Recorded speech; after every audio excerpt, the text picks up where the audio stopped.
Police officer slaps two veterans. An hour later, a Marine enters the restaurant. Don't forget to comment from which country you're watching us. It all began in a typical roadside restaurant where two African-American veterans, James and Walter, were having their coffee as they had done every week for years. They proudly wore their military caps, remembering the days when they served their country with courage. But that morning, something changed. The small diner, with its checkered floors and worn leather booths, had always been a sanctuary for the two men. They had discovered this place shortly after returning from their tours of duty decades ago, and it had become their weekly ritual, a place where they could share stories, remember fallen comrades, and find comfort in each other's company. The waitress, Maria, knew their order by heart.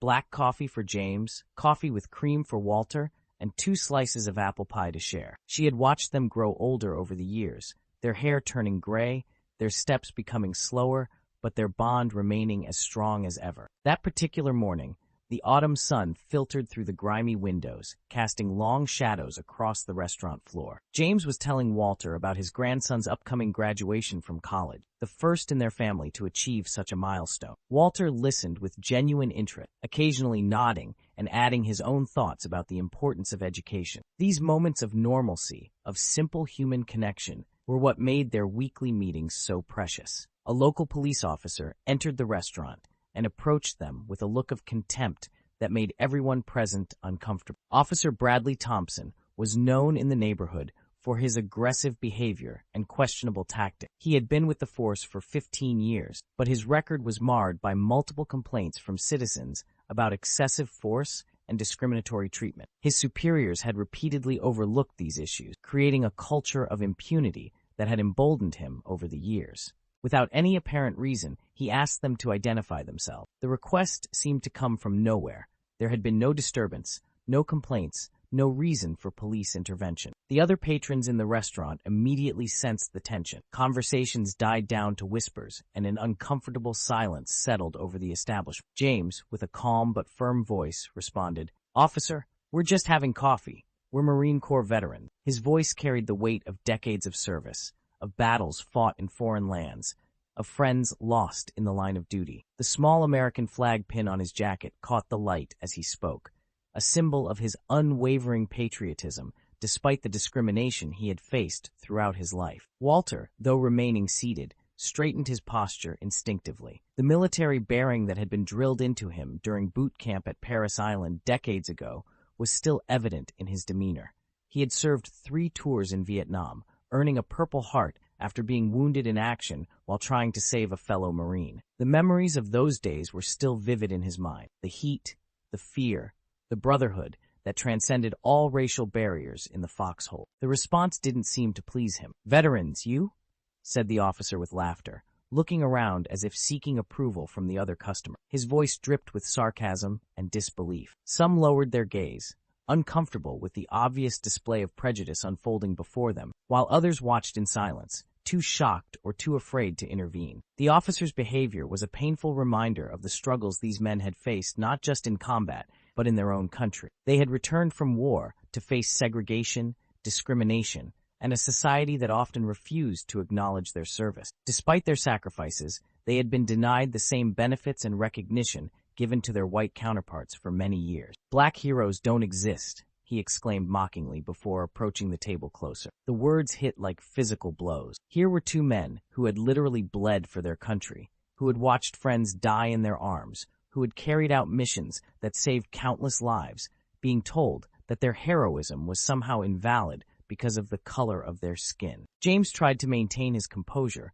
but Walter was already clenching his fists under the table. The years had taught them both that responding with anger would only escalate the situation, but the humiliation was becoming unbearable. James's mind flashed back to his drill instructor's words from decades ago. "A Marine never backs down, but a smart Marine knows when to fight and when to endure." This was a moment for endurance, though every fiber of his being wanted to stand up and defend their honor. Walter's hands trembled slightly as he gripped the edge of the table. The arthritis in his joints, a reminder of the harsh conditions he had endured in Vietnam, made the tension even more painful. He remembered the promises made to him and his fellow soldiers when they shipped out, that they were fighting for freedom, for democracy, for the American way of life. Yet here they were, in their own country, being treated as second-class citizens by the very people they had sworn to protect. The officer took another step and slightly pushed James on the shoulder. The physical contact crossed a line that should never have been crossed. In the military, such an action would have been grounds for immediate disciplinary action. Here in this small-town restaurant, it was just another example of abuse of power going unchecked. "Show me proof that you're not an imposter," he demanded, his voice growing louder and more aggressive. The accusation was particularly painful because it implied that their service, their sacrifice, their very identity as veterans was somehow fraudulent. It was a common tactic used to delegitimize and dehumanize those who dared to claim their rightful place in society. James struggled to pull out his old wrinkled military identification. His hands shook slightly as he reached into his wallet, not from fear, but from the deep emotional pain of having to prove his worth to someone who had never faced the trials he had endured. The ID card was worn from years of being carried, its edges frayed and the photograph faded. It had been his lifeline during his service, his proof of identity in foreign lands, and now it was being demanded as if he were a criminal. The identification contained a record of his distinguished service: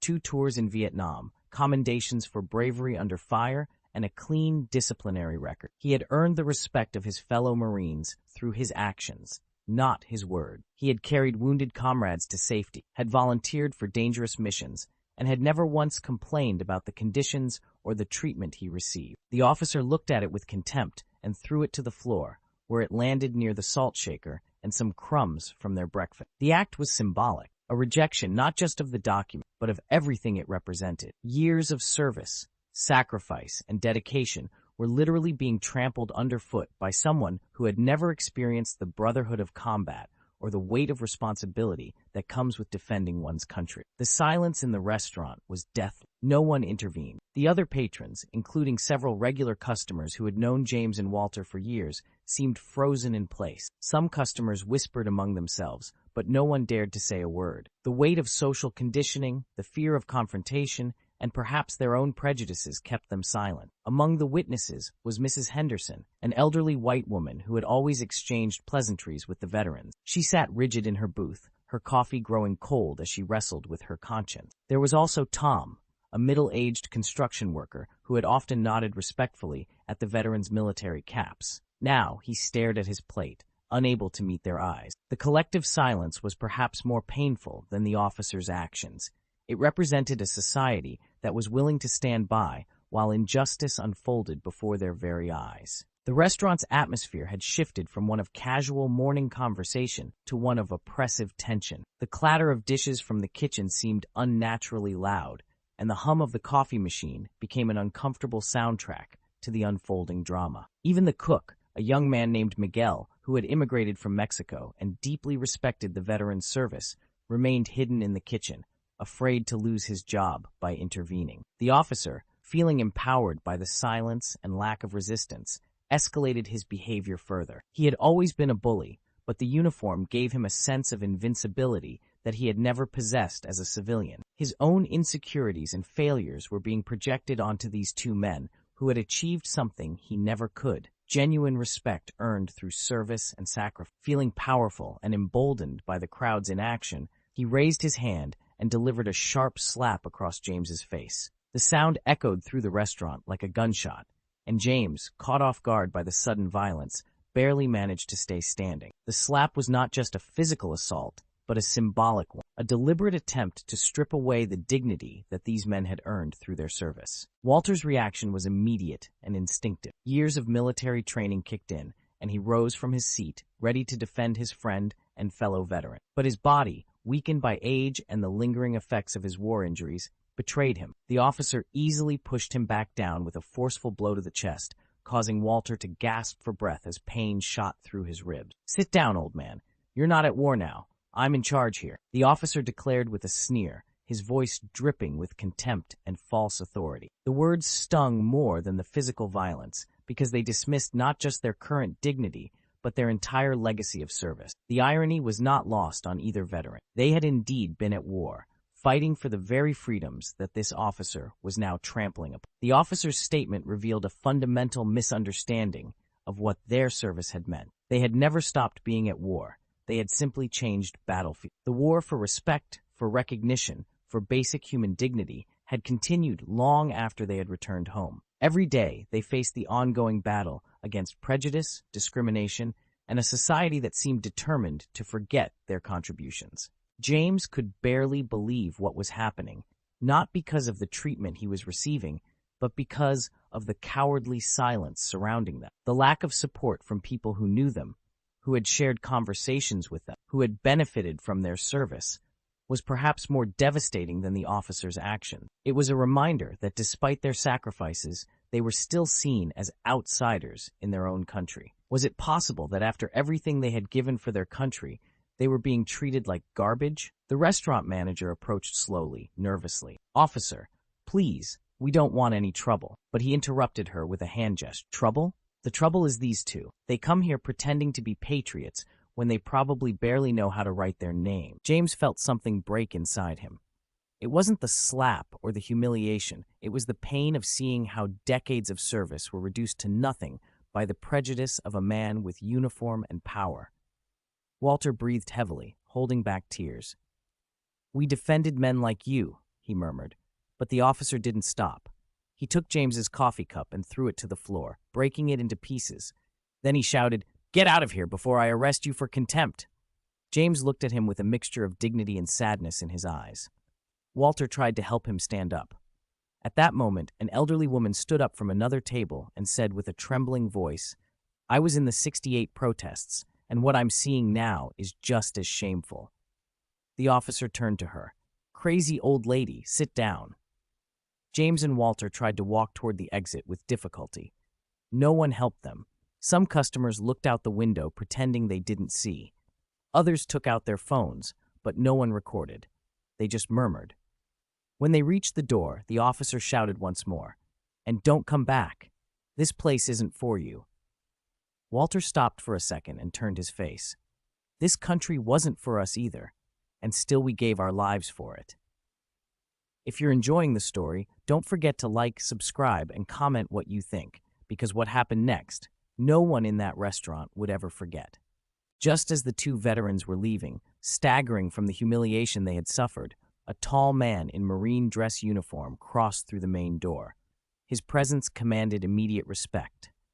Everyone turned to look at him. The officer didn't recognize him at first, but his life was about to change forever. The Marine who entered the restaurant stopped for just a second at the threshold. His gaze passed from James's injured face to Walter's gesture of humiliation. Then he fixed his eyes on the officer, who still maintained his defiant posture without realizing what was coming. It was Captain Andrew Collins, a decorated, active veteran who had served in the Marines' toughest missions. He carried the firm posture of someone who knows discipline, but in his eyes was contained fury. He took 3 steps forward with the sound of his boots echoing like a silent judgment. The officer tried to appear confident. "And what are you looking at, little soldier? This isn't your business." Collins didn't respond, just approached until he was facing him with barely a palm's distance. "Withdraw immediately," he ordered with a firm voice. The officer laughed nervously. "Sorry, are you giving me orders dressed up like this is a parade?" But the Marine didn't flinch, just took out his military identification plate, showed it with authority, and said, "You just assaulted 2 war veterans. Any word you say from now on can be used against you, officer." At that instant, the restaurant filled with murmurs. The customers who before looked the other way now took out their phones. The scene was beginning to take another form, but the officer, blinded by ego and rage, tried to impose himself. He pushed Collins with his shoulder and shouted, "I'm the law here, and you're just an actor with cheap medals." The Marine didn't move an inch. His face remained firm, but his gaze hardened. "I earned this uniform watching my men die in Iraq, while you were probably hiding behind a desk with a rusty gun." The silence was brutal. The words felt like a shot to the officer's ego, who stepped back, but still without surrendering. James, from the door, could barely believe that someone was confronting the man who had humiliated them. Then, something unexpected happened. Walter collapsed. The stress, shame, and age took their toll. He fell to the floor, and James knelt beside him, shouting his name. Some customers stood up to help, but it was Collins who reacted quickly. He knelt next to the veteran and held his head, giving clear instructions while asking someone to call an ambulance. The officer stepped back, now visibly disturbed. "This wasn't my fault," he murmured, but no one was listening to him anymore. Everyone was focused on Walter, whose breathing was labored. At that moment, a young nurse who was at a table in the back ran to assist. Collins let her act and stood up, turning toward the officer, now without any vestige of respect in his tone. "You know what's the worst?" he said with a voice loaded with disappointment. "That people like you use the uniform as an excuse to abuse while men like them used it to protect this country. You're a disgrace to any force." The officer lowered his gaze. There were no more applause, no laughter, no complicity, only judgment, only truth. The restaurant manager approached and with a firm voice asked the officer to leave the premises immediately. Minutes later, the paramedics arrived. Walter was stabilized and taken to the hospital, accompanied by James and Collins. On the way, Collins took James's hand. "I won't let this go like this, I swear." And he kept his word. The next day, the incident was on all local newscasts thanks to the videos recorded by witnesses. The officer was suspended and an internal investigation was opened for misconduct and abuse of authority.